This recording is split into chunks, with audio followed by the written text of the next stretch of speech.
Hello, my name is Liz, and welcome to the Mara Books live show.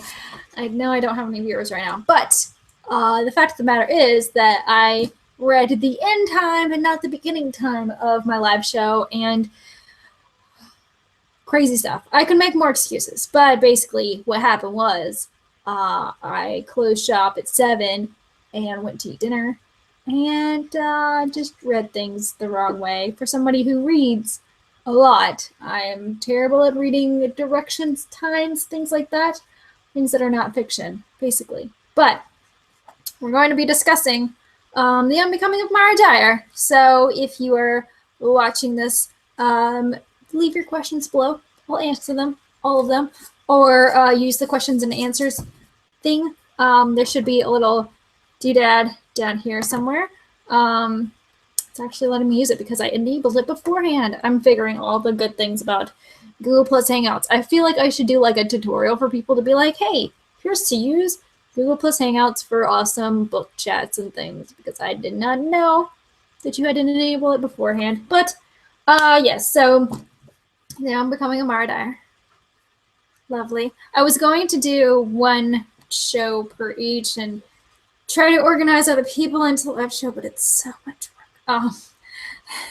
I know, I'm lazy, but what can you say? I should have.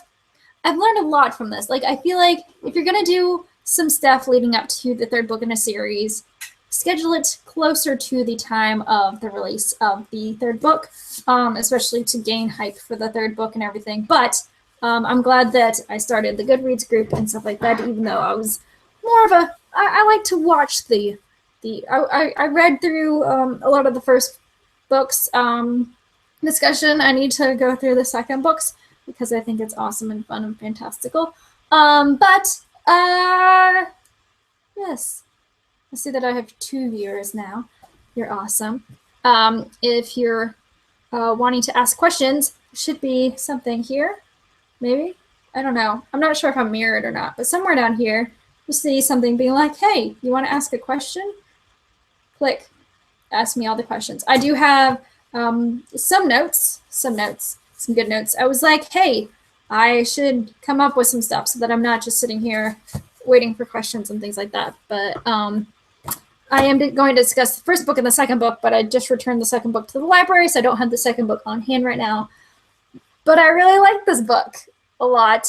Oh my gosh. I love it so much. I love this series. There are some things that are just like meh, but then there are some things that are just like, oh my goodness. Like, I read this book in an afternoon / evening / basically it took me like not too long to read this. So if you have not read this, go do that. It's basically about this girl who she is the survivor of this really traumatic event, and she may or may not be seeing things. She may or may not have magical powers to kill people. There's a lot of crazy stuff going on in this first book. So that's kind of like the unspoilerly stuff. I don't know how many spoilers I'm going to talk about, but I know when I talk about the second book, I'm definitely probably going to, yeah, it's probably going to happen. But to kind of talk about the first book, what I really liked about this book was, in both books actually, I liked the fact that her family is a part of it. It's not just like, oh, hey, dad's over here doing this and mom's over here doing this. Like, yeah, there are times where like her parents aren't there, but for the most part, her parents are very much involved in her life, especially with her recovery and her PTSD and everything that's going on with her. They are, her parents, so they're going to take care of her in any way possible because, we find out in the first book, yeah, something like that. She talks about, or her mother talks about her fear that, the same thing that her mother went through, basically Mara's grandmother went through. She's afraid that that's kind of, well, not really. I'm not sure how much her mother is catching on to, but I think she might be in a little bit of denial, being like, okay, daughter's going through some stuff that, it may or may not be not necessarily, I don't know, it is hereditary what she's going through, but as far as like her mother being like, oh, what's going on here? It's just kind of like, even though she's a psychologist, so it's like, how much does she know? How much is she letting on? But yeah, I like the fact that there's family there, especially her relationship with her brother Daniel. I have a brother named Daniel, but I like that relationship because of the fact that he's kind of her wingman, but also he's just super awesome. Like he's just this cool dude. Um, and let's see. Oh, and I like the tension with Noah because I heard people before I'd read this book that it was very like Veronica Logan, and for a good bit, yeah, because like he's got this rich dad who is cray cray, and I don't remember if there was anything else that was really like Logan-esque about Noah, but you know he has this kind of past that you're just like, huh, what's going on here? What's happening? What? Um, what else? Jamie. Oh, Jamie. You know, we gotta love Jamie. He's great. Even though he is anti-Noah, he is not Team Noah. He's still good. He still brings on the laughs. That's a great thing about this book is that it's a nice balance between the dark stuff and her cracking jokes and like not cracking jokes, but you know, like doing saying like being what's the word I'm looking for? Witty and things like that, and just being herself. Because I think the thing that I was thinking of was that, you know, in my notes, I even have this is like, if you take away the world and you take away her circumstances that are happening to her and the whatever is happening to her, whether it be, you know, stuff that's coming up in her mind or real stuff, she's still an interesting person. She knows how to draw. She, you know, I don't know if it mentions any sort of, I don't think there's any sort of pop culture kind of stuff in here because it is kind of hard to do that in some YA without dating yourself. But I feel like you know, she's an animal lover. She, you know, is quite smart. I would think she comes off as like kind of good at school. I mean, her brother is good at school, and they kind of like have this. I don't know if it's totally like a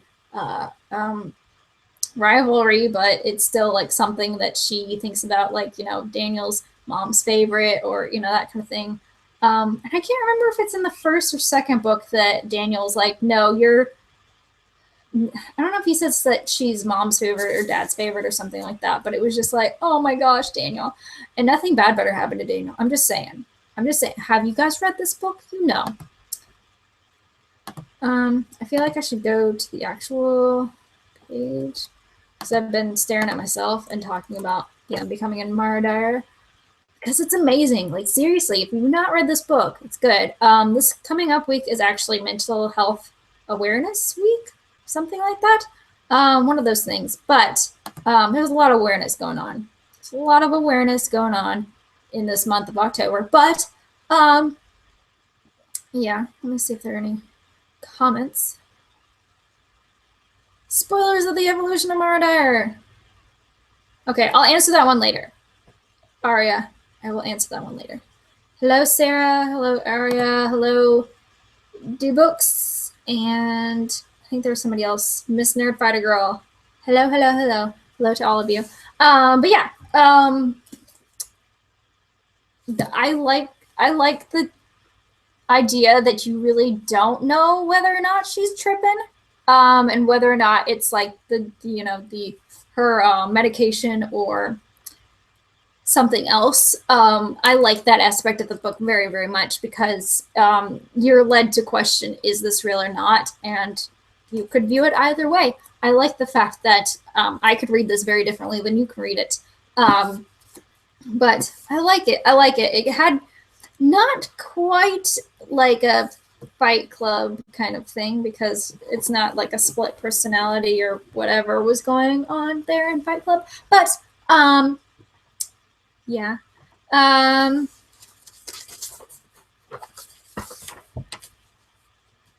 been talking for like 10 minutes and I'm just like, okay, what's happening? And cider. It's pumpkin cider, guys. It's pumpkin cider, happy times. My cat is sleeping all the time. She's like over here and she's just like, but what else is awesome about the Unbecoming of Mara? There are some bullies, and I felt like they were very cliche, but I also thought that it like gave it a fun element, that it gave it like a not a realistic element, but like that, you know, every teen movie or teen show has to have that like just silly bully kind of person. And then it's just it kind of points out that, you know, whatever that is super temporary, and you know, like I don't know what to say about it, because like I know what to say, but you know, like when she's dealing with her actual like what's going on in her mind, it's like, okay, this is totally different and totally like separate from this cliche bully person who is a cheerleader and, you know, wants the boy who I may or may not care about very much. Yeah.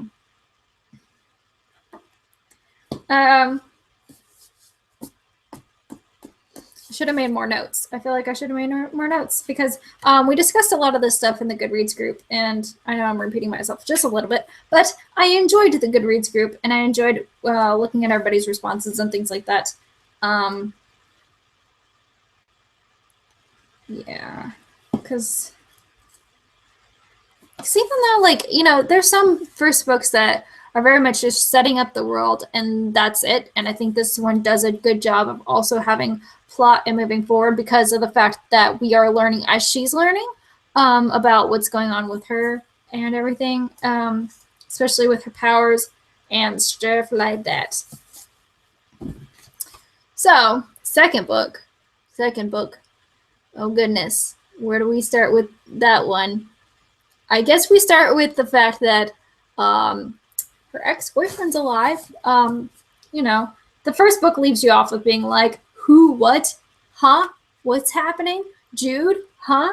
And then the second one's like, hey, yep, that was real. And she wakes up in a hospital and she's like, what the F is happening here? To find out that her mother has committed her to the I don't know what to call it, politically correct, but basically she's in a hospital of sorts, because she started screaming her head off in the police place. Where is my brain? But yeah, and again, like the fact that her parents are taking charge and taking care of her and aren't just like, okay, you can do whatever you want, we can't control you because you're your own person. Like, even though her parents, I mean, like they're pretty like stickler parents, but like I'm glad they are, because I feel like, I don't know, sometimes parents just disappear in books and you're just like, what happened? Or they're not there at all because they're dead or cryogenically frozen, or, you know, a number of things. Not to knock those things, because some books need that. Some books need parents to be not there. Sometimes it works, like in Maggie Stiefvater's The Raven Cycle. It works so well because these kids are often exploring the ley lines and all sorts of crazy stuff. And we started talking about another series. I do want to do some sort of live show when Lily Blue, whatever the heck that one's called. So I need to find some other people who are also reading that book, but that series. But let's see. I also liked the fact in the second book, because there's so much stuff that goes on in the second book, you guys. Like, if you've not read the second book yet, do it so much. There's so much stuff that happens. We learn a lot more about Noah and his past, as far as his past with the ladies, and some other stuff, of course. But as far as the validity of his stories, because he's seen as this, like, not just ladies man, but he's like this player kind of dude. And through meeting Jamie's sister, which I was like, this could be really, really awkward or really awful or really heartwarming and awesome. And it ended up being really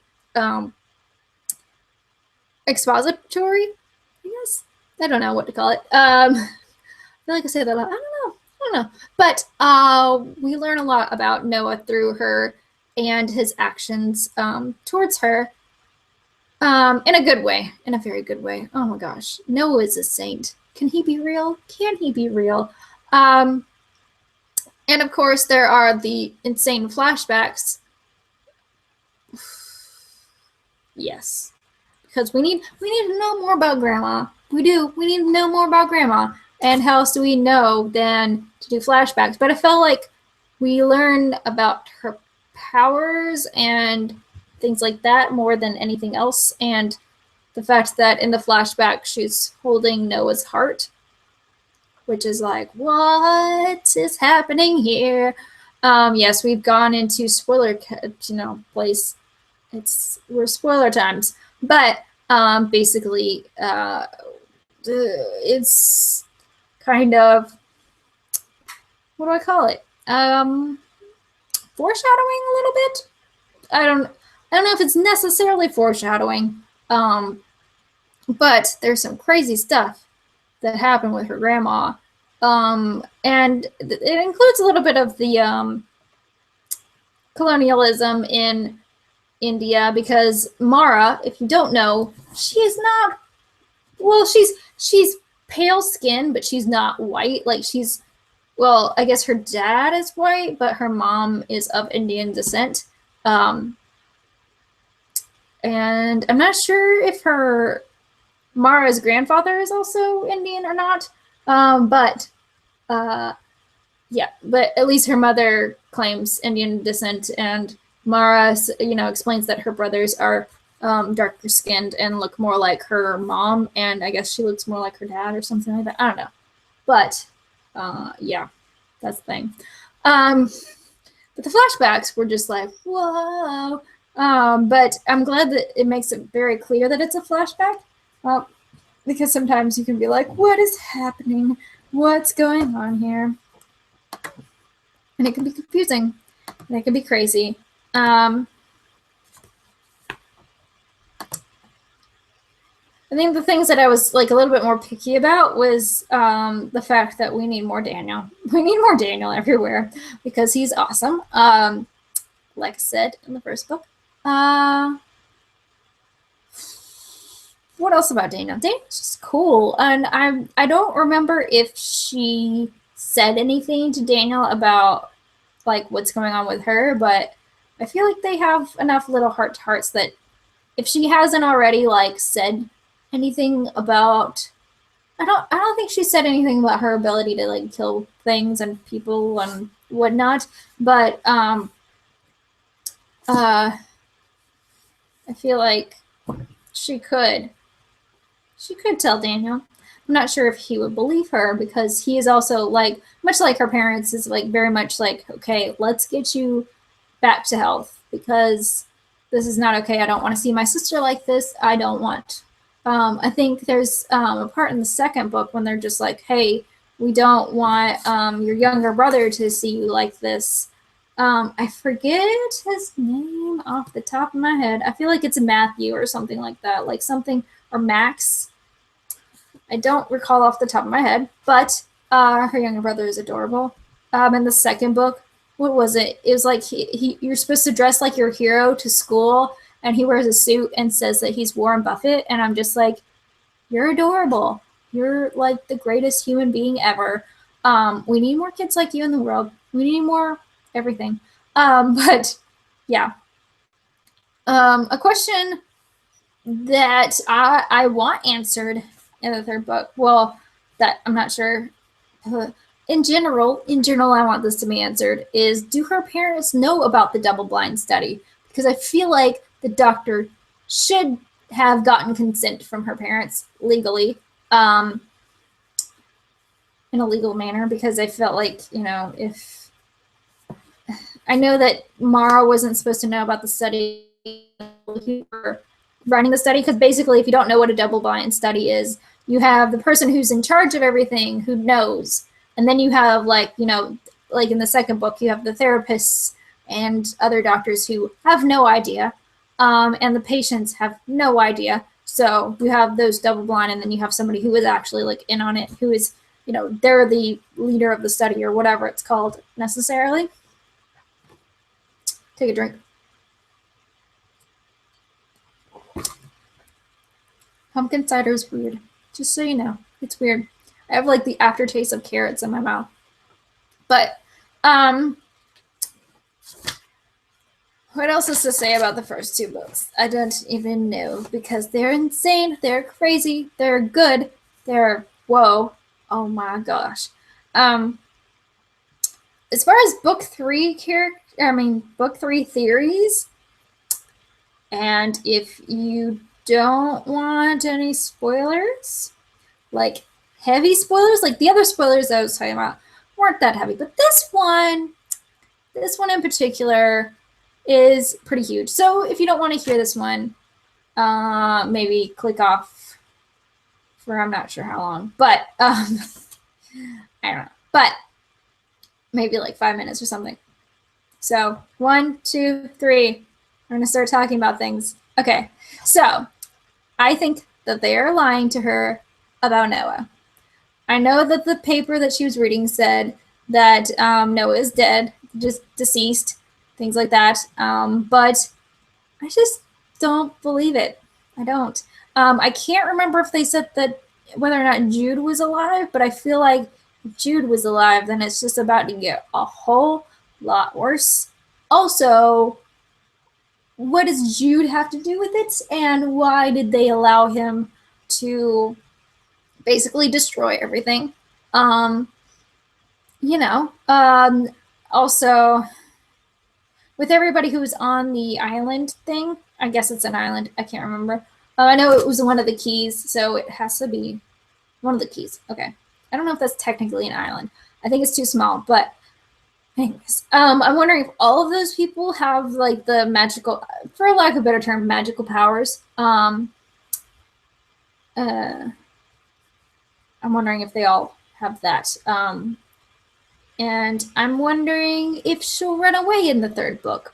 Because, yeah, if you were told that you were a part of a double-blind study that killed your boyfriend, wouldn't you want to be like, hey, bye, I'm disappearing forever because you know what's going on with me. There's like that whole, like, because I've seen this in other, not necessarily like books like this, but like sci-fi and stuff like that, where it's like, you know more than I do about myself and what's going on with me, so I might as well stick around to find out what you know and then make a break for it. And usually, you know, they have something over your head to be like, oh my gosh, if you don't stay with me, the world is going to explode.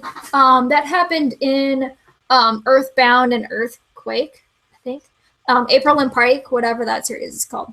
But basically, you know, it's just like, hey, the future of the world depends on you helping me out, even when I'm the worst person ever.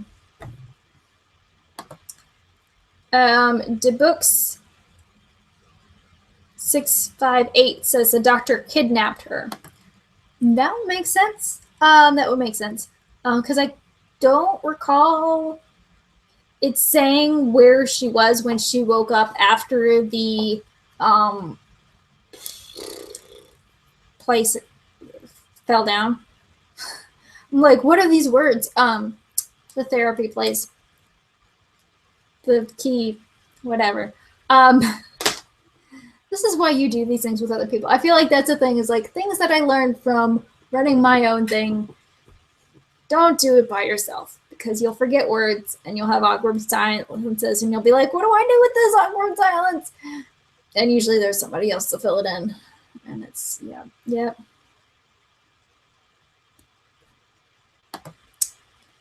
The books also says the thing with Daniel is in the second book. Cool. I'm just gonna read some of these.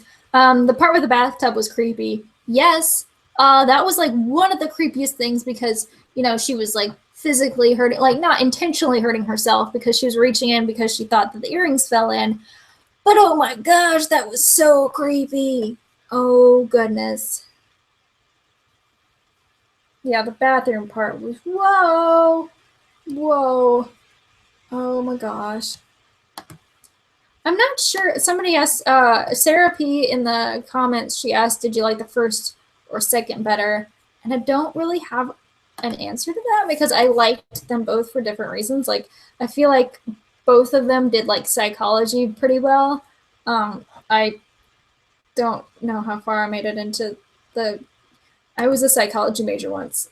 Yep. I took like abnormal psychology and stuff like that. Didn't take too many psychology classes, but took enough that I was just like, oh, this is real. This is good. And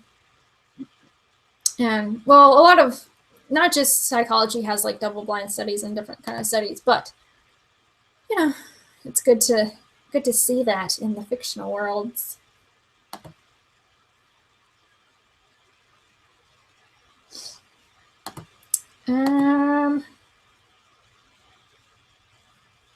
Let's see. Where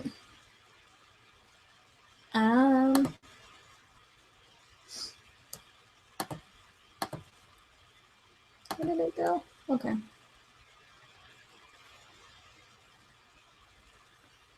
I wish it would let you. I'm not sure if it counts these questions as like comments on here, but I wish it would just let you kind of like make them disappear after you've answered them or something to be like, oh, hey, this doesn't exist anymore. How did you get the retribution of Mardai or didn't? I have not gotten the retribution of Mardai. I think I would have made a bigger deal about it if I had.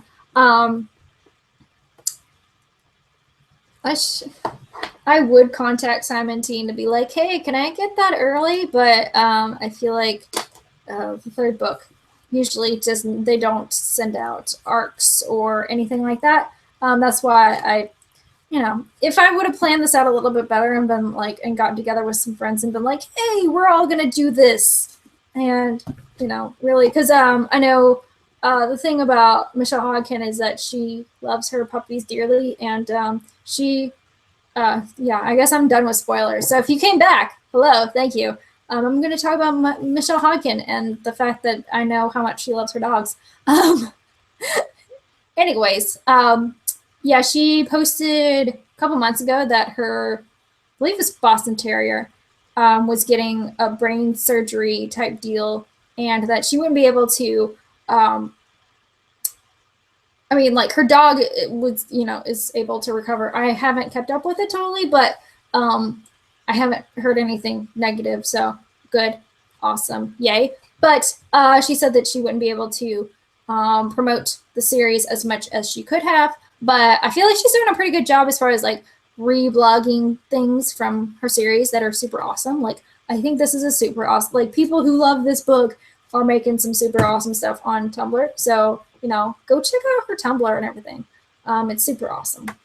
But yeah, oh my gosh. But I do want to read the Retribution as soon as it comes out and like get some people.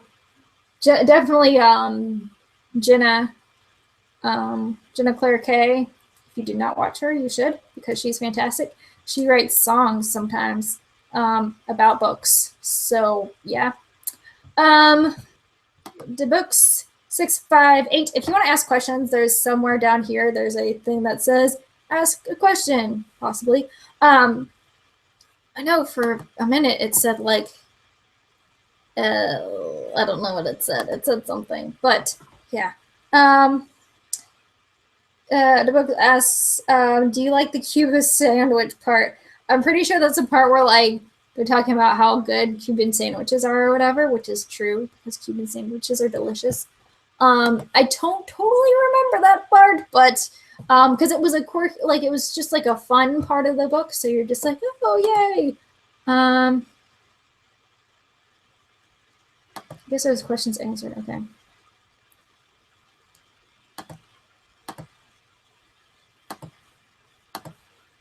Okay. I love dogs, so I like yours. Yes. I think these are not in order of like how people ask them.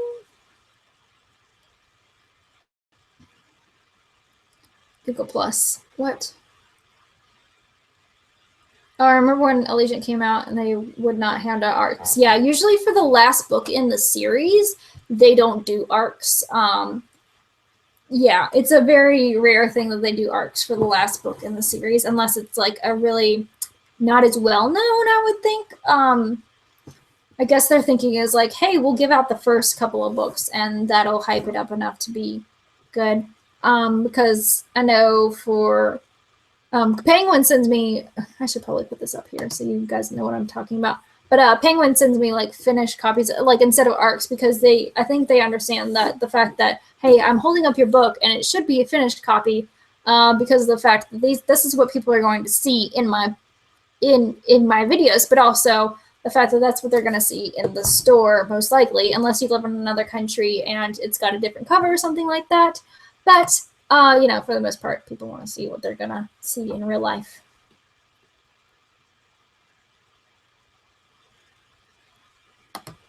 Yeah. I answered this question, but okay. I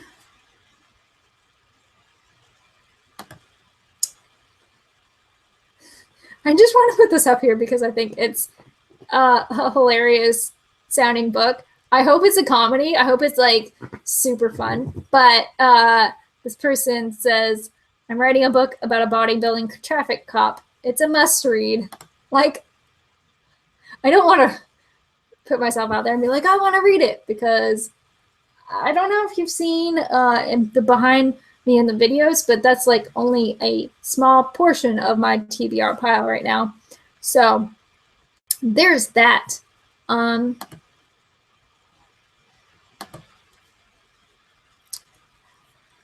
Let's see. Why does it only say like join the audience of the thing? Because I clicked on that last night or the night before, and it was just like a larger version of this video.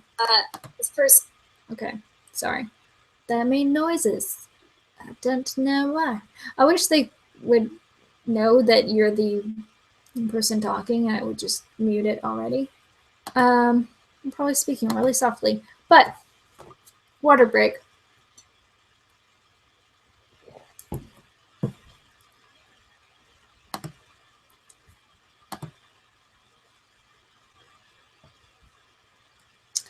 Okay, come on. I have no idea how they sort these questions, because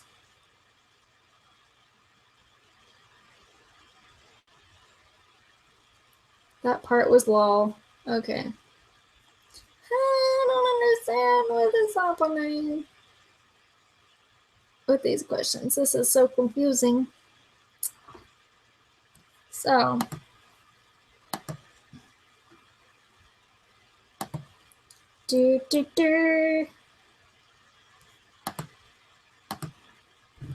gonna go to TweetDeck instead of Hootsuite and see if anybody has asked questions in the Mara Books hashtag, because that's the thing. Also, if you were not here at the beginning of the live show, this coming up week is Mental Health Awareness Week, I believe. If I'm remembering correctly, that's the whole thing. I know it's mental health something, and a couple of book blogs on Tumblr have been talking about reading books that have to do with mental health, and so this right here has to do with mental health. It doesn't have to be like nonfiction textbook kind of stuff. It's, you know, this is a fiction book, but because I think that books do give us a lot of perspective in the world. Like, this isn't my first instance of reading or consuming media that has to do with PTSD, because I watched a show a while back. It's called Mercy, and it has the lady who is also the lead actress on Orange is the New Black. She's the one with the blonde hair and is, you know, Piper. But she's in that. Love that show. Mercy is amazing. It's about this doctor who she did like 2 tours in Iraq as a doctor, and comes back with PTSD and probably some other issues. But it's good. It's so good. I should just like make a video or something. I keep saying that. I need to just do like record a bunch of videos and just do like one of those vlog every day and such, even though I would be making like just a bunch of videos at once. But I feel like I'm just going to start answering random questions. So if you have any non-Mara Dyer questions, feel free to ask them. I feel like it's just me and DeBooks. I'm just going to call you that, DeBooks. Hello, DeBooks. But I have 10 books on my TBR, and I'm going to reread The Darkest Minds and Never Fade. I feel like I should, because Alexandra Bracken, I definitely applaud her for this, but she starts where she left off. Like, seriously, I read the little teaser booklet thing for, I mean, it's not an arc, so it's just like a sampler thing for Afterlight, and I'm mad at myself for doing so, but I'm glad that I did it close enough to when I was reading, well, after I read Never Fade. But oh my gosh, I don't know if I said this in my review or not, but when I was reading it on my Nook, I got to the last page and did not realize that it was the last page, and was like trying to click because I was like, there has to be more. And I even had to go on my computer and go into what's it called, Adobe Digital Editions, where it's basically this application that you use with NetGalley. If you don't use NetGalley and you review books, you should check it out. But I had to check to make sure that it was the last page, because it leaves you on this not necessarily cliffhanger, but to a point where you're just like, oh my gosh, it's so crazy. But yeah, this book was creepy. Do not read it at night. Indeed. Don't, well, I read it at night. I read it till like 1 o'clock in the morning, but yeah, it gets kind of crazy. It gets kind of crazy.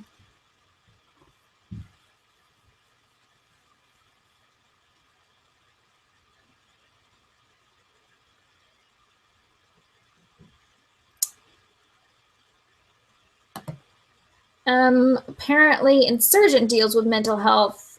Stalker on CBS does as well. Okay, so I saw somebody live tweeting Stalker to the point where I was like, okay. I don't think I unfollowed her, but I was like, she brought up a lot of good points about things.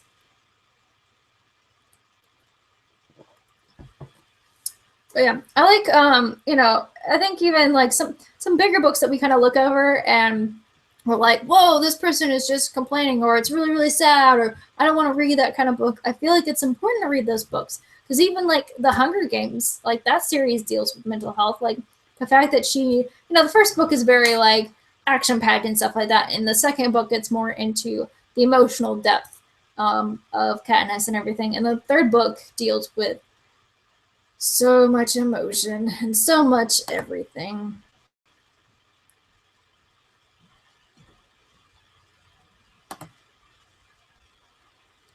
Apparently, Jose does not understand English. I'm sorry. This is not a live show that speaks in other languages. Okay. What does this say? Welcome to everyone who is tuning in for the first time. This is the experience, the one and only experience that you will ever have that is super cray-cray. Super cray. Not crazy. It's not that crazy.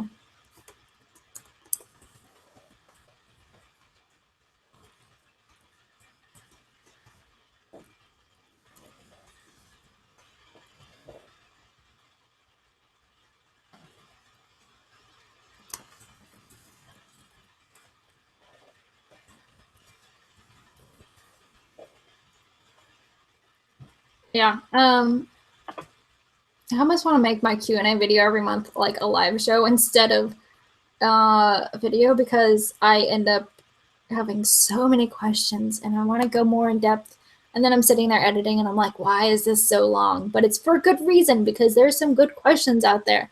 I keep meaning to make a video about like safety kind of stuff, because I've had a couple of people, not too many people, but I feel like there's probably more people out there, but there's been a couple of people who were like underage, like under the age of 18 or, adulthood. And they asked me like, how do I do this? And how do I ask my parents and things? And it's hard. And it's like, hey, let them know. Let them know. Let them in. Do it for your own safety. I know it sounds weird, but, coming from an adult, I say, be the safest you can be online. especially with all the crazy, creepy crap that's going on sometimes. Which part of Mara Diary do you feel was the creepiest? Freaking anytime an animal died was like, whoa, this is crazy. What is happening? Ha. But also just Jude in general. And the girl who said, oh, my boyfriend gave this to me. And I was like, this girl reminds me of Meredith from Teen Wolf. Adrian, never apologize for asking questions, because if I've answered it before, probably won't answer again. And it might get lost in the questions because this question app is a mess. I'm sorry if you answered this question already, but I just joined. When is the Retribution Mara Diary? It's within the first couple weeks of, I mean, it's in like the first week of the thing. I believe I have November 4th. Let's click. Yes, November 4th is when the Retribution Mara Diary comes out. So within the first couple weeks of, I mean, like within a week or two, there should be a live show. I would say like, I wouldn't say that weekend, or maybe, I don't know. I feel like it's one of those books that like everybody's going to be like, boom, read it, for good reason. It's good. I like it. I like the series. I like the series because you can be like, I read it in a day and it's 300 and some odd pages. Let's see. Oh, 451, and I think the second one is bigger. So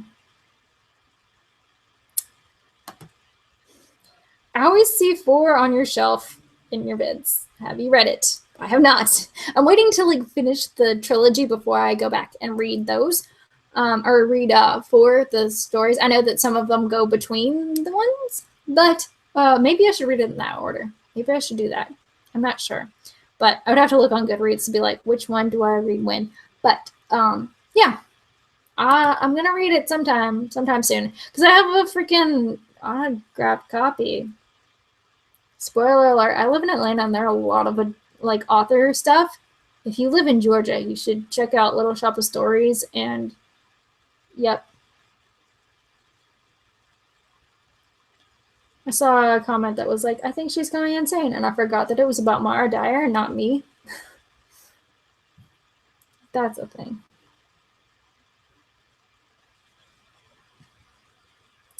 Doop doop doop. Are there books that you dislike? I'm sure there are. I usually don't finish them. That's the thing, is like, if I'm just like struggling to get through it, I'm probably gonna put it down.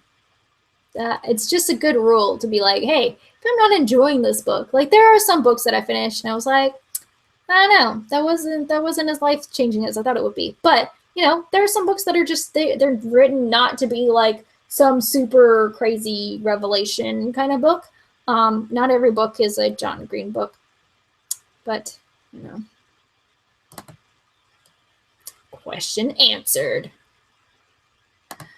4 is really good. That's good to know. That's good to know. I like her writing. I'm not going to get into a discussion about that series. I've already talked about it in a video, I believe. Yes. Yep.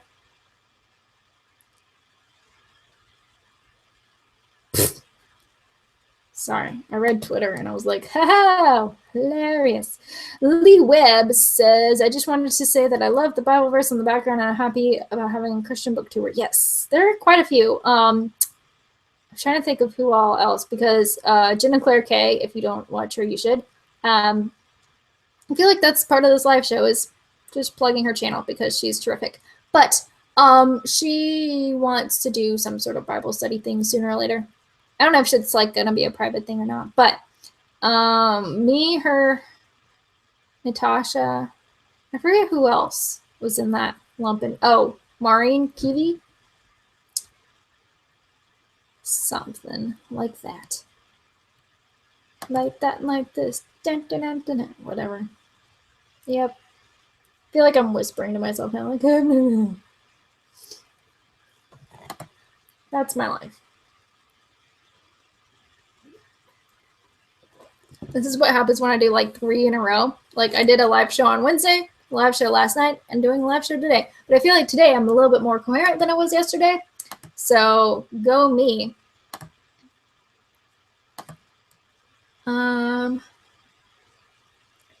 So glad Google just puts these in just random freaking order. Like, this is great. Judas creepy. That's what I was thinking. And then, like, some of these, I'm just like, I don't know if these are questions.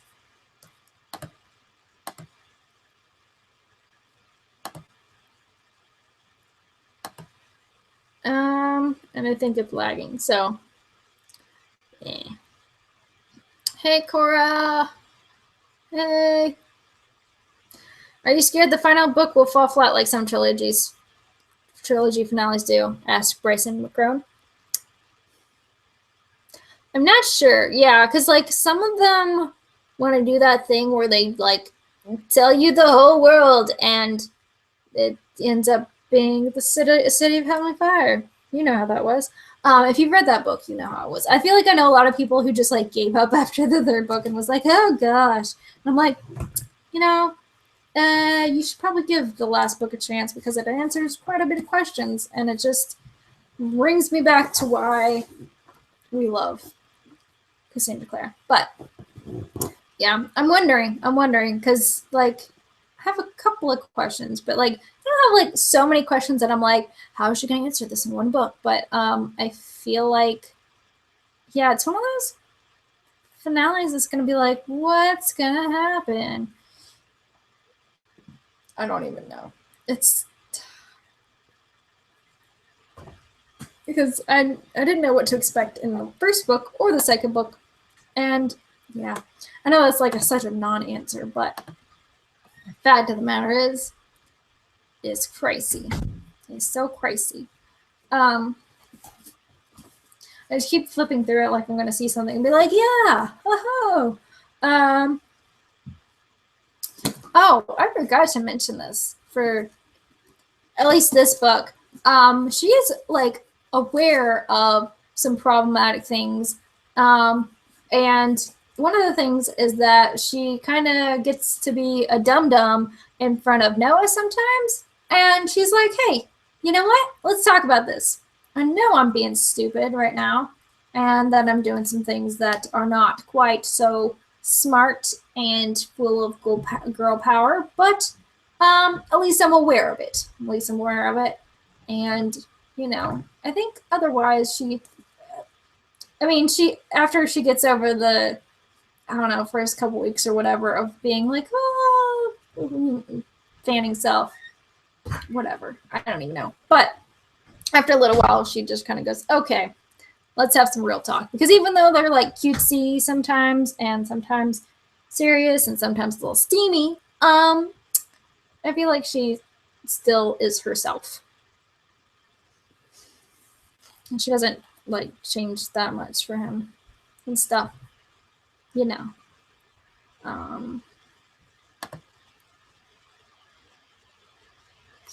What is this?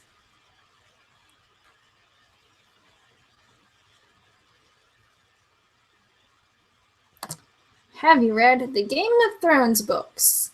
No, I have not. My mom has read them. I know quite a few people. Jenna Claire K. I'm just gonna like subtitle this plugging Jenna all the time. All the time plugging Jenna. I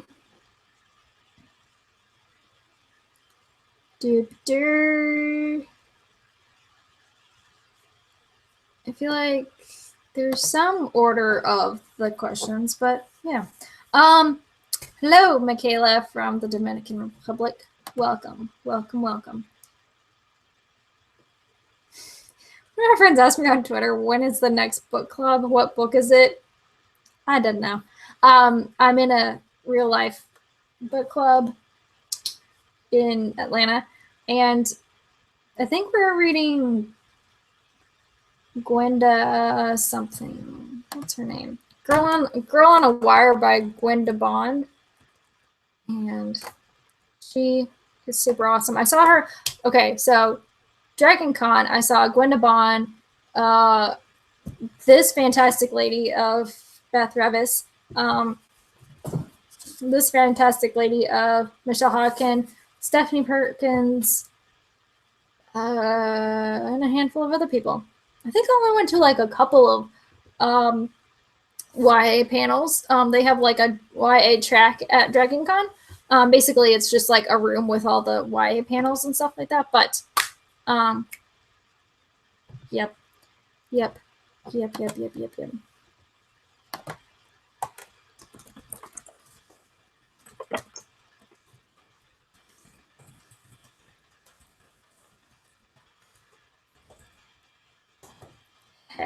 Okay, there we go.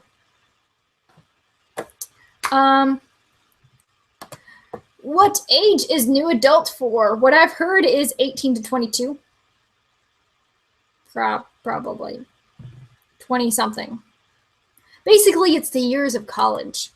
But I feel like, not that they need like an explicit rating system or anything like that, but definitely like if you're not into some of the more steamy stuff, as far as like romantically steamy, not romantic. What do you call it? Sexual. Can't take myself seriously at all. But yeah, it's definitely more adult themes a little bit. They're not sitting there and paying taxes, but a lot of them have to do with like the first college romance, or oh, here's this virgin girl, she's never had sex before until she meets bad boy, blah blah blah. I feel like that's all the ones that I see summarized. It's just like, hey, here's this person. I did start reading one a while back, and I never finished it, but it was almost like if Gossip Girl without the Gossip Girl, and one of the main characters was a computer genius. Why not? But it was just like, just that feel of Gossip Girl as far as like so-and-so sleeping with so-and-so, and and there's like a character who was kind of like Chuck Bass, just a little bit. Like the show Chuck Bass, not the books, because in the books, he's kind of like a joke because he's, I don't know, he's funny in the books. I don't know if you mean that you've met Jennifer L. Armentrout or you have to meet her, but I've seen her in person once before.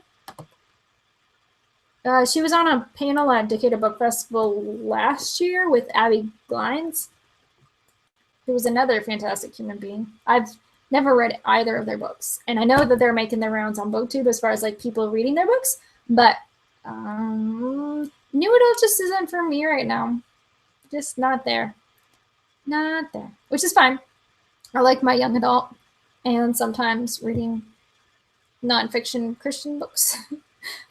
That's I'm 26-year-old, guys. Just, I'm there.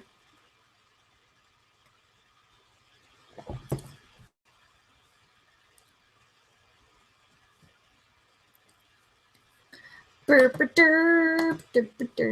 don't even know what I'm singing. Okay.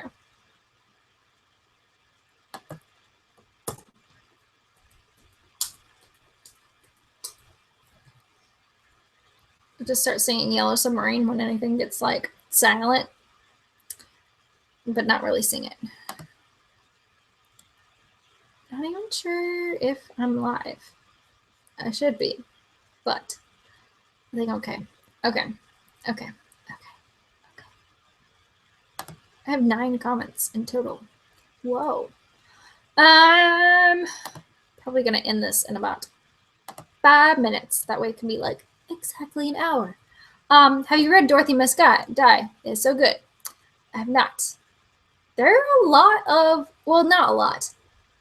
There have been some, more recently there have been more like retellings of The Wizard of Oz, and I think that's really cool. Like there's that one, and then there's one that I saw on NetGalley the other day, and I think it was called like Melt or something. I don't know why it was called Melt, but it was basically about this girl who's like 16 years old, and her name is Dorothy, and she lives in some town, I don't know, but basically it's Munchkin Land, And I was like, well, maybe I will give this a try. I'm not sure. I didn't request it, but I thought that it was kind of interesting.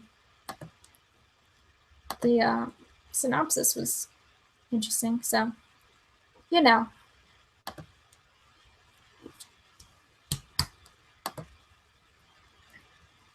I like YA as well. Good.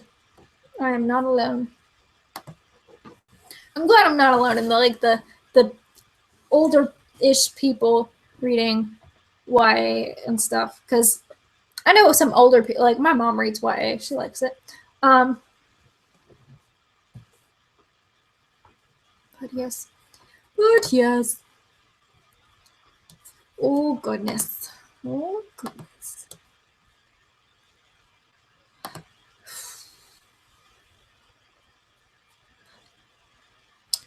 So,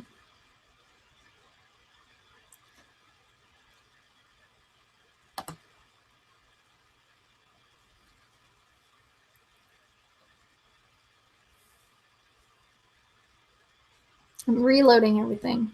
Getting back in the game, you guys. I don't know if you guys watch New Girl, but I feel like I really relate to Winston, because he's the greatest, of course. If you could go to any book world, where would you go? I'm guessing like any fictional world in a book. I'm not even sure where, but oh gosh. I recently read Everything Leads to You, and it's about a girl who is this, like, not up and coming necessarily, but she's getting into like production design, and I thought that was neat, and it'd be cool to be friends with her, just for that reason. Yeah, I think she's cool.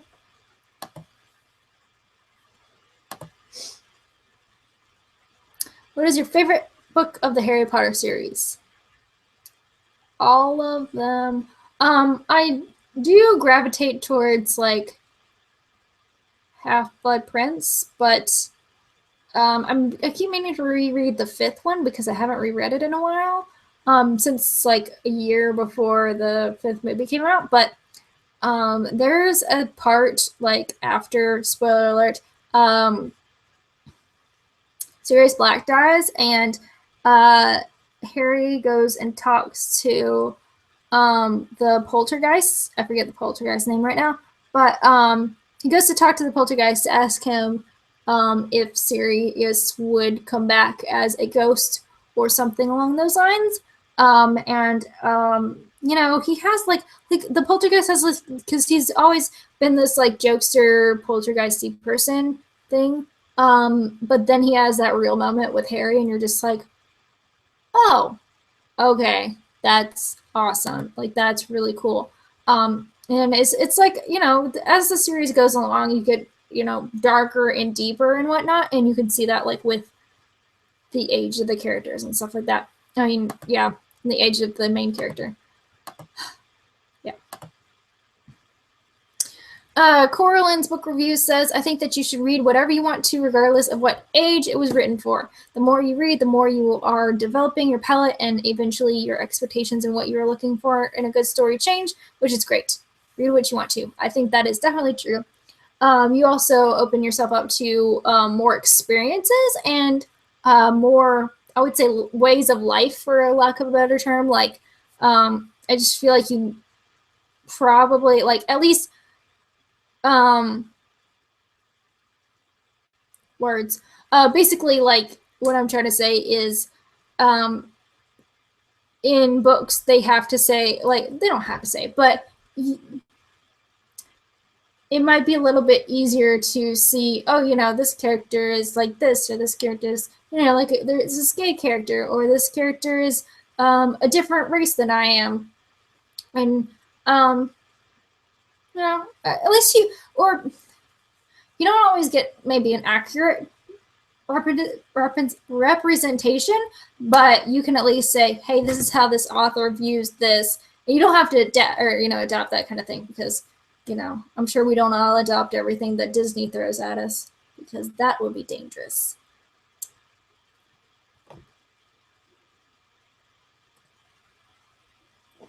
last night I tried ruining Lion King for one of my friends. Not tried, but she was like, "Oh hey, Lion King is the best." That's not how this thing started, but basically, she was talking about. We were talking about whatever. I don't know. We were talking about Disney movies for whatever reason. I was like, "Hey, blah blah blah about these different Disney movies." Just thinking more critically about them, and she's like, "Oh well, there's Lion King, and it's the best one ever." And I was like, "Ho, it's so inaccurate and so crazy."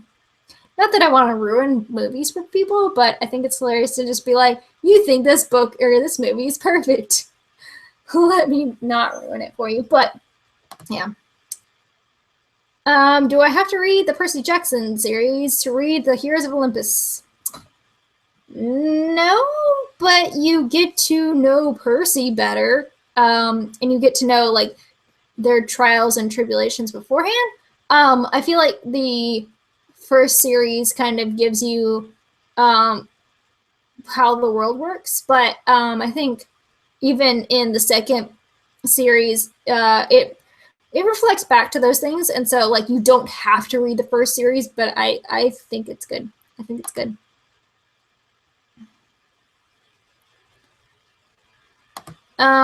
What's the one book that you felt you could not just rest until you finished it? A lot of them. The other night I stayed up till 3:30 reading Belzar by Meg Wolitzer, and it's fantastic.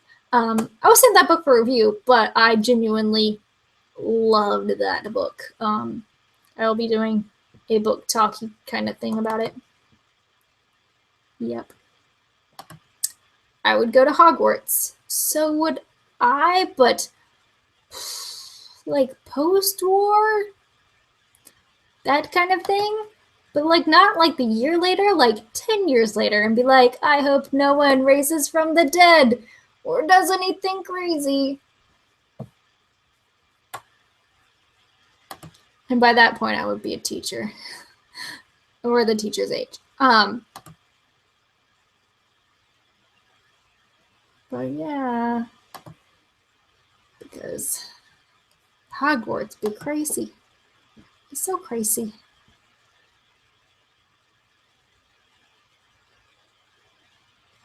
Yeah, that is the show for tonight. I hope you guys had a splendid time. I will keep an eye on the comments, so I will be reading them. But yeah,